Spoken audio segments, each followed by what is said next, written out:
Red Wings dominate the Philadelphia Flyers with a 6-3 win. Truly, it was more 6-2 without a late goal by Luke Glendening coming back to Detroit. It's been a little while since he's been back to Detroit, but obviously allowed a goal at the very end to make it 6-3. But truly, it was a dominant performance. This is one of the best performances I've seen from the Red Wings in a really long time from the start to the finish. The Red Wings, unlike past games, have actually gotten out to a quick start in this one. Got a 1-0 lead. Obviously, Flyers end up tying it going into the first intermission, but really after that, the Red Wings got going, especially on the power play. The Red Wings just power play was really, really good in this game. Scored 3 power play goals, 1 shorthanded goal, which typically doesn't happen against the Flyers too much, and typically doesn't happen to the Red Wings. But obviously, having Dylan Larkin get a shorthanded goal kind of continue to extend the lead that the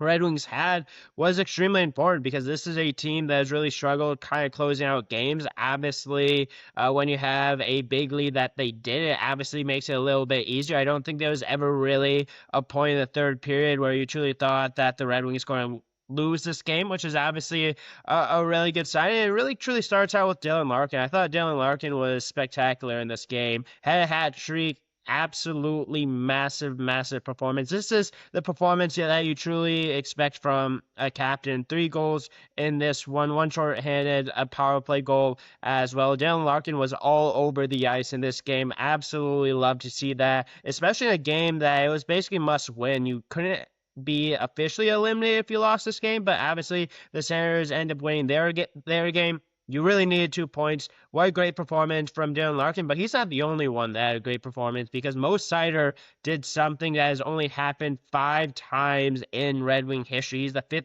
defenseman to ever have 5 points in a game.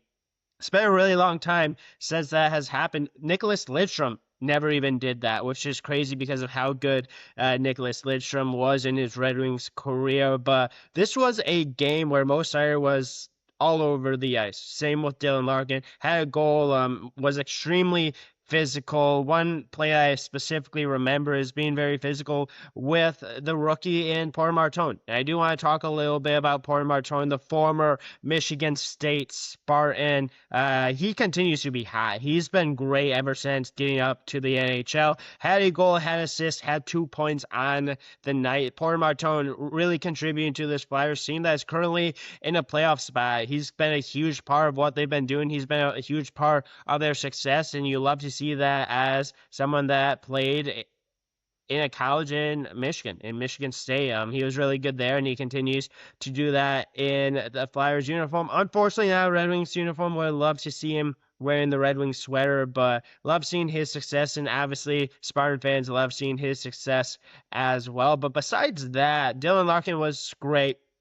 Mo Seider was great. Patrick Kane was great in this game as well. Had a goal in this one, getting to a career points total in 1,399, almost 1,400 career points, which is absolutely crazy. It really shows you the success, really the long-term kind of continued great play that he's had. I hope he gets to it before the end of the season. There's 3 games left. Obviously, you love seeing Patrick Kane continue to score goals for the Red Wings. If you look at just the overall amount of games, amount of points that he's had, he's been averaging about 0.85 points in like 160, 180 games that he's played for the Red Wings, which has been really good. That signing continues to work out. Obviously, like I talked about a couple of games ago, that penalty on Patrick Kane was a huge loss for them. Obviously can't have that, unfortunate, but this was a game where he truly bounced back, and you love seeing it. I think Patrick Kane continues to be a really good player for this Red Wings team, and you love seeing him contribute to not really help this team overall. Really, the last thing I want to talk about is not only obviously the team's play as a whole, because I think this was, like I said earlier, the best performance we've seen the Red Wings in a long time, especially at home. They've really struggled at home. I believe they lost 5 or 6 straight at home before this one. It's been a while since they've won at home. Again, could not technically be eliminated, but you really need to win out, and this is the start of it. You've won 1 out of the next 4. You have 3 more games left to go, so if you continue to win, Iowa does have to lose 2 games, so it's not guaranteed at all. Like, the likelihood that they make the playoffs is probably pretty slim. at this point. I believe it's like 9%, something like that. But it's not over, right? And this is something that the Red Wings have done the last couple of years, is they completely blow it, kind of come back at the very end of it, and kind of have a chance at the end and fall just a little bit short. And unfortunately, that seems kind of the way that the Red Wings are headed. But really, the last thing I want to talk about, and the reason why I've been kind of talking about this, is because John Gibson, I thought, performed really well in this game. And John Gibson has been a huge part of this team's success when they've been really good. John Gibson has been a huge part of this team of kind of keeping them in some of these games that they start really slow. And in this game, unfortunately, John Gibson got hurt, and we don't necessarily know what his status is going to be heading into Saturday. He's been a big part of this team.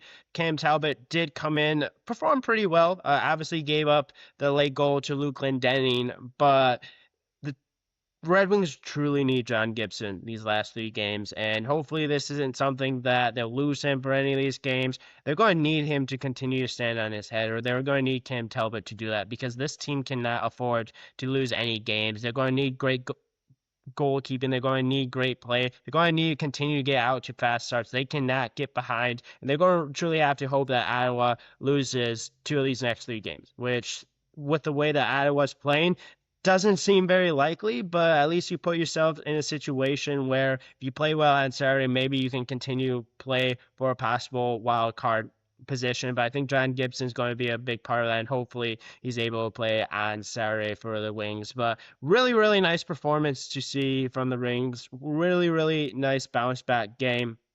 You would love to see more of these performances in March and especially early on in April, but maybe this will get them going a little bit. It's just one of those unfortunate things where this is who the Red Wings have been. They blow things and then they kind of come back, play a little bit of momentum, and then they fall a little bit short. But hey, maybe this year's going to be completely different. We obviously see they are not in a position to basically do it themselves. They're going to obviously need help, but they were able to help themselves enough tonight with the 6-3 dominant win over the Flyers. But let me know your thoughts on this game.